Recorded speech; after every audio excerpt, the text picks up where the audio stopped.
Very good. What are the limitations of the New World Order created by the rise of transnational regimes and global business begun after the Second World War and reaching crescendo in our own century? Are there limits to the proffered vision of globalization as a positive force, supported by its own set of mythologies and values? Is the so-called new nationalism or new populism that in 2016 brought us Brexit and the election of Donald Trump a reaction to the excesses of the New World Order? Are there positive aspects of those movements, or are they simply fundamentally revanchist? I shall address these questions in the context of current political movements, primarily the MAGA, M-A-G-A, Make America Great movement of President Trump in the United States. At the onset, I must try to imagine how some Europeans must worry about the rise of Trumpism. As the French national philosopher Pierre Menon points out, the idea of the European Union has been, even from its very beginning, something more than a trade union. It represents a collective transformation of the hearts and minds of Europeans, who for decades have been led into bloody conflicts by ideas of blood, place, and faith, best described as nationalism. The wish to create a new Europe is at the heart of a wish to create a new European who is tolerant of cultural differences and who thinks of himself as a citizen of Europe or indeed of the whole world. Although from time to time the rank and file rejects that vision, that project must move on according to the leaders. The new multicultural Europe will, for them, become a model for the whole earth. Now, to those who feel that way, Trump sounds dangerous. It's very easy for them to see him as a proto-fascist, their favorite slur for anyone who questions the premise that nationalism needs to be reconstructed from the ground up. At the very least, Trump sounds like he'll bring down international cooperation. His criticisms of NATO, his pulling out of the Paris Climate Accords, his reversal of the Obama deals in Iran and Cuba are examples. Now, I'm going to give you a different view, one from inside the USA, one indeed from inside the MAGA movement. But I want to make something clear at the beginning. I am not oblivious to the dangers of nationalism. I'm not oblivious to the dangers of jingoistic thinking that creates enemies and borders and vilifies those who are not like us. Obviously, there are elements of those forces in the MAGA movement, in the Brexit movement, in the new nationalism of today. What my concern is that we not paint with too broad a brush and miss what I believe to be the truly valuable and indeed progressive aspects of those movements. In 2016, the earth shook. Nigel Farage and the UKIP party led a revolt against the Brussels bureaucrats that resulted in a vote for Brexit. In Italy, Matteo Renzi's center-left government fell after he called a referendum on constitutional reforms, and the populist Movimento 5 Stelle gained ground. But the greatest shockwave of all occurred on the evening of November 8th. Donald J. Trump was elected President of the United States with more electoral votes than any Republican since George H.W. Bush in 1988, and only 7% fewer votes than Barack Obama in his second election. The New York Times had predicted on that afternoon of Election Day that Trump had a 15% or less chance of winning. The polls suddenly turned from blue to red, and by 10:45 p.m. that night, the same publication put Trump's chances of winning at greater than 97%. What followed in ensuing months, after exactly 1 day of apologies from the media to the effect that they had perhaps focused on the wrong predictors, was a preposterous effort to blame Trump's victory on something else. There was the charge of racism, attached to Trump because he opposes illegal immigration made up largely of Hispanics and because of some comments he made about banning Muslim immigration. A CNN commentator, Van Jones, called Trump's election a white lash, an embarrassingly unartful attempt at a neologism. Mr. Jones, himself a black man, seemed to be suggesting that the racist Americans had reacted against Obama, whom they had voted for twice because they had remembered they were racists. He didn't explain how voting for an old white woman was not racist, but voting for an old white man was. Right alongside the racist accusation was the sexist one. This stemmed not from the fact that Trump companies lead their industries in the numbers of female executives or in measures of women's pay, but about some locker room talk surreptitiously recorded in the back of a bus 11 years earlier. That language, of course, came right from the Hillary campaign that did little but level personal attacks on Trump, lulled by a sense of entitlement and inevitability, as new revelations from Insider Campaign now indicate. The leading theory, as of this writing, among the Trump deniers is that Russia somehow hacked the election.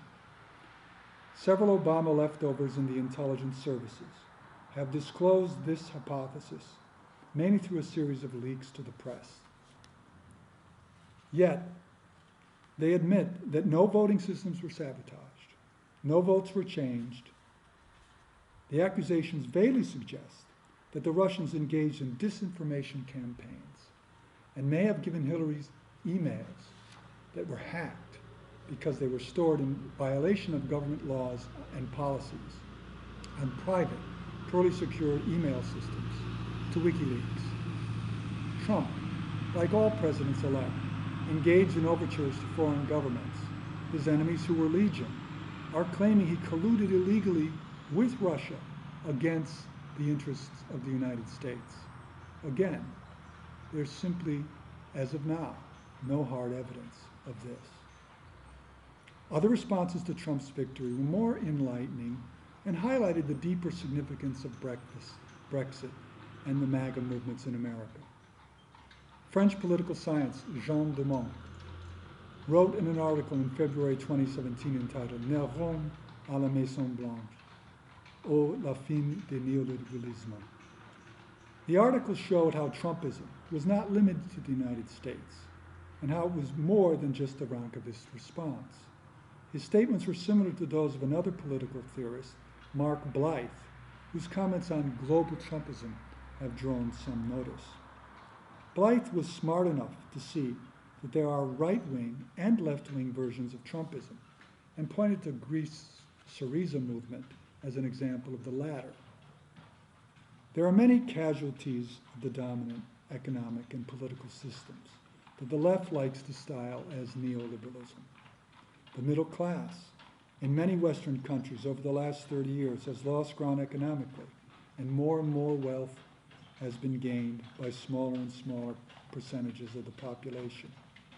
In the United States, the Democratic Party has responded to this with an effort to build a coalition of minorities and affluent white urban dwellers, ignoring its traditional base of white middle-class working men and women, but wildly enthusiastic in pursuing issues like gay marriage and transsexual bathrooms.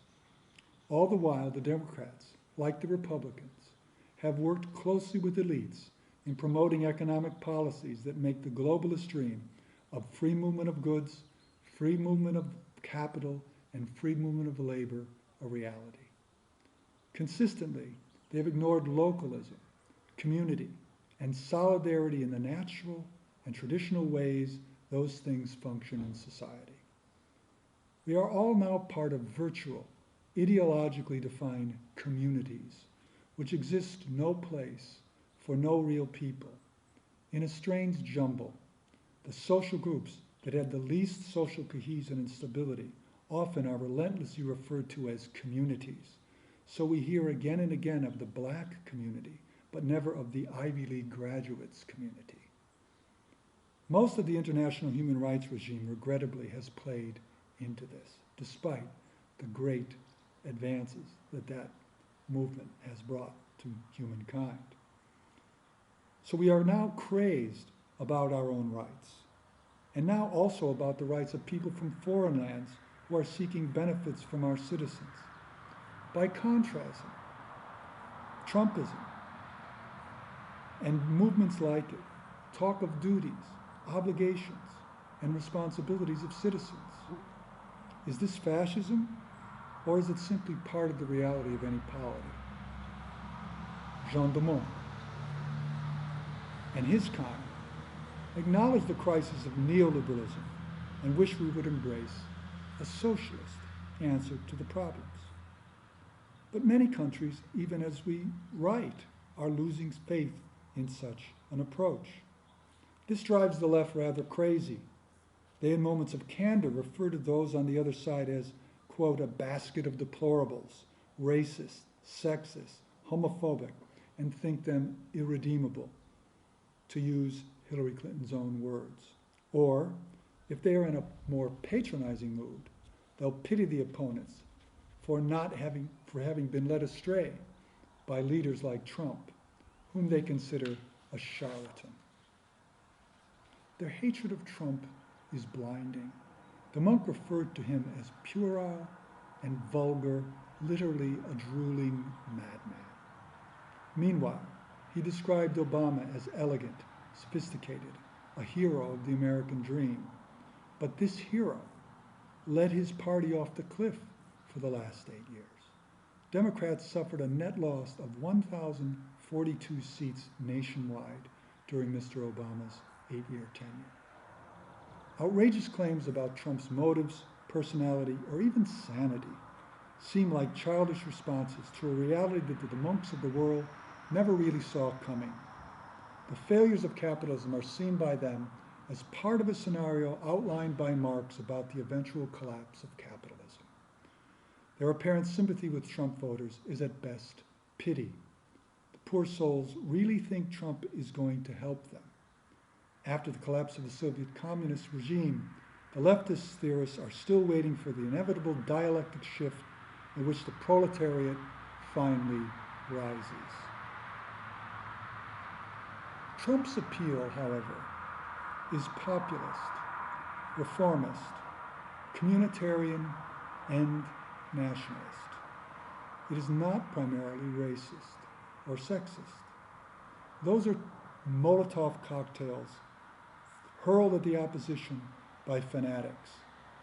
Trump won a larger percentage of Hispanic and black votes than the racist Mitt Romney did in 2012.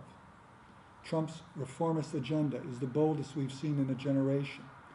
It's part of a worldwide movement to correct the excesses of globalism, which has led to economic dislocation, brought about by the creation of worldwide production chains, free trade, which is often not free at all, but highly regulated by prolix treaties and agreements, an integrated world banking system, and the disruption of local industries by automation and cross-border competition.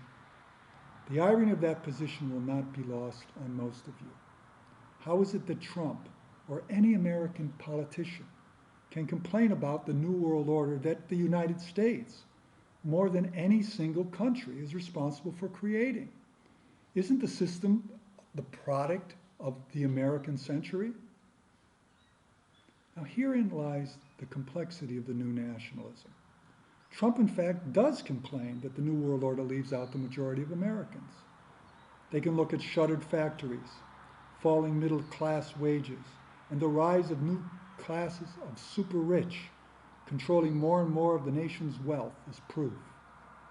They also see the political classes operating explicitly with global business and producing deals like TTP and NAFTA, or the admittance of China into the WTO, that don't seem to make a lot of sense to them. They can also react to the seeming loss of sovereignty that international agreements made by the political elite indicates. Obama's hallmark international deals, Paris, Iran, and Havana, for instance, were all made without the approval of Congress, which, by the way, is why Trump could so easily reverse them. The MAGA movement shares this zeal for national sovereignty with populist Greek movements perhaps the Eurosceptic movement, UKIP, and Italy's regional Lega Nord, neo-fascist Fratelli d'Italia, and comedian Beppe Grillo's Movimento Cinque Stelle, which is radically anti-elitist while refusing any left-right characteristics. It seems that people want to feel they have a say in their own political affairs. They want localism, rooted in land that they have inherited, in which their forebears' bones are buried. The fact that Italians, Austrians, or Romanians might feel that way is obvious because of the way their homelands have been transformed by political machinations in the recent past.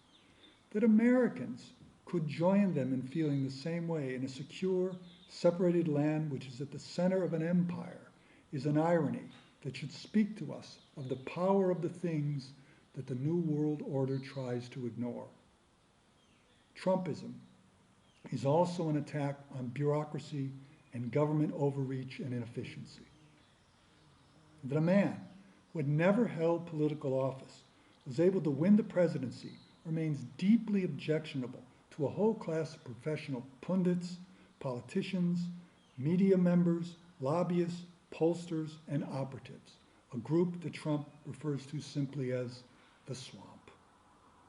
Right now, they have the support of many members of the government who are working to subvert the president's agenda and even to remove him from office. Their loyalty to the status quo is greater than to any political party. They have made Washington one of the most affluent cities in America and see Trump as a threat to their greater success. The MAGA movement also threatens traditional news media, which through newspapers, TV, and radio have for decades played a major role in interpreting events for people. With the new disruptive technologies like YouTube, Twitter, and Facebook, people can see and hear things for themselves. Often, they have different opinions than others who just happen to be working for the media. Newspapers, for instance, in America are in sharp decline, as is the consumption of TV news. The New York Times and Washington Post, once bastions of American political journalism, today continue only because they are supported by the revenues of new technologies which enrich their wealthy new owners.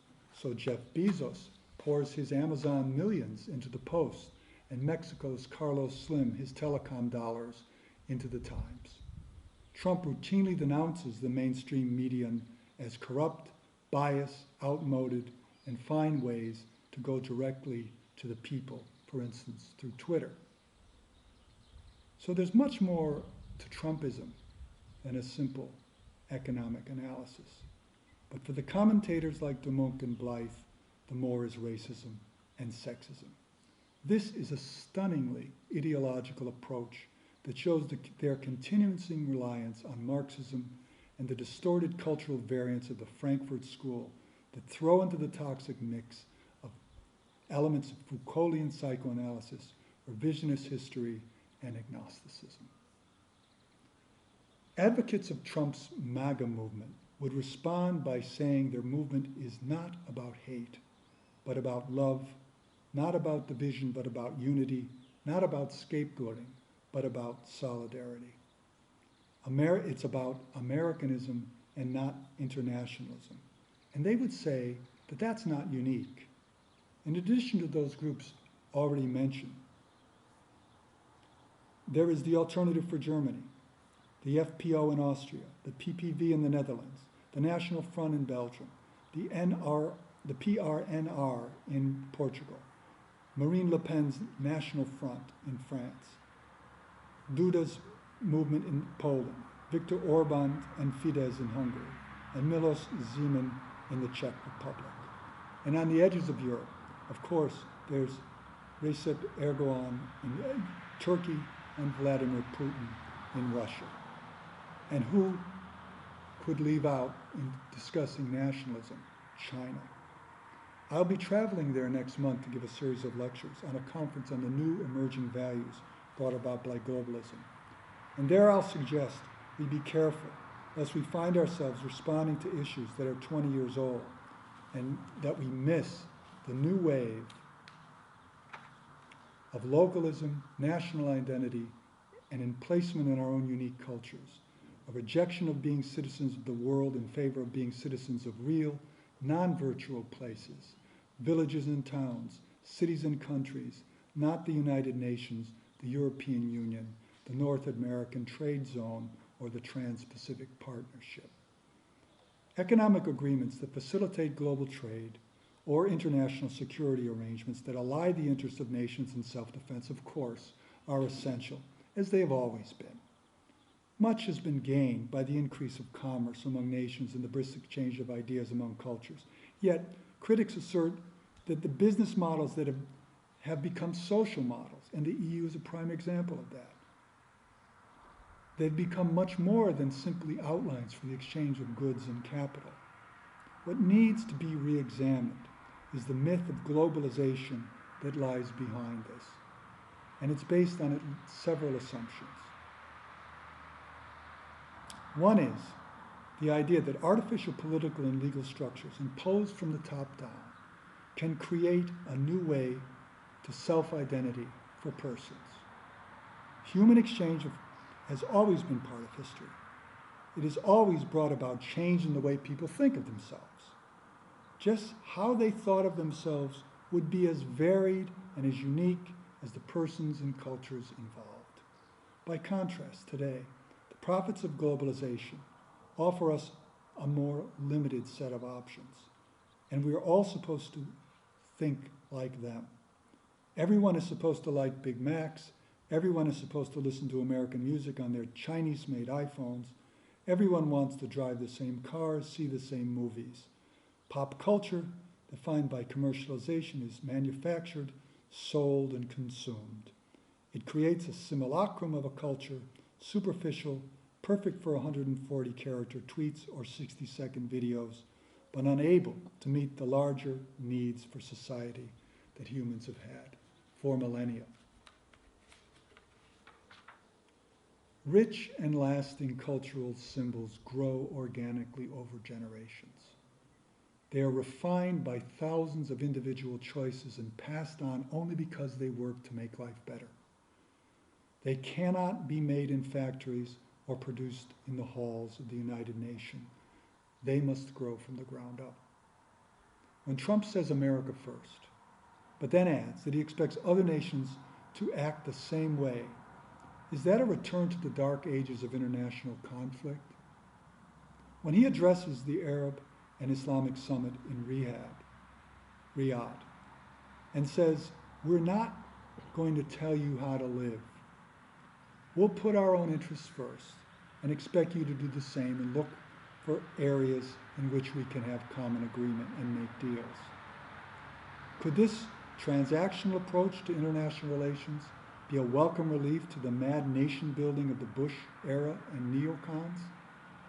So, for example, if President Trump tells Chancellor Merkel that Germany is not paying its fair share of NATO expenses, is that damaging to international relations? Or does it add a frankness and realism to the discussions and in the long run improve NATO? The MAGA movement is also a reaction against mendacity, which takes the form today of political correctness and mock concern for the poor of the world. In fact, much of political correctness functions to add a moral simulacrum to a greed-based culture of the global economy. So Bill Gates, for example, after giving away billions in a much publicized campaign in which he urged other billionaires to join, somehow becomes massively wealthier after that and magically retains his title as the world's richest man. We are asked to believe that he and Warren Buffett, who talk about wanting to pay more taxes but somehow keep getting richer and richer, suddenly are perplexed about children in Africa, and that the developing of a massive labor pool in Africa and a massive consumptive pool has little to do with their largesse. So we are told we cannot say plain things to people, that we must follow speech codes or must feel guilty for wrongs committed in the past, or we must not express our adherence to traditional morality. It's not that any of these things is necessarily bad in itself. Of course, sensitive and polite people would certainly not wish to offend others in their speech, but the aggressive moral police of the New World Order wish to disallow the rights of those who do not believe what they believe. They do not even want to hear other viewpoints, and would, if they were able, punish their opponents for even thinking differently. Political correctness is an example of a top-down approach to civility and harmony. A demand, not an offering, an imposition, not a crudescence, the work of prigs and spoiled children, not of persons of virtue. And millions have had enough of it. In closing, what I've suggested is the possibility of the development of a critical nationalism, critical of the negative parts of nationalism that can lead to doom, but receptive and positively inclined to those things we might be losing.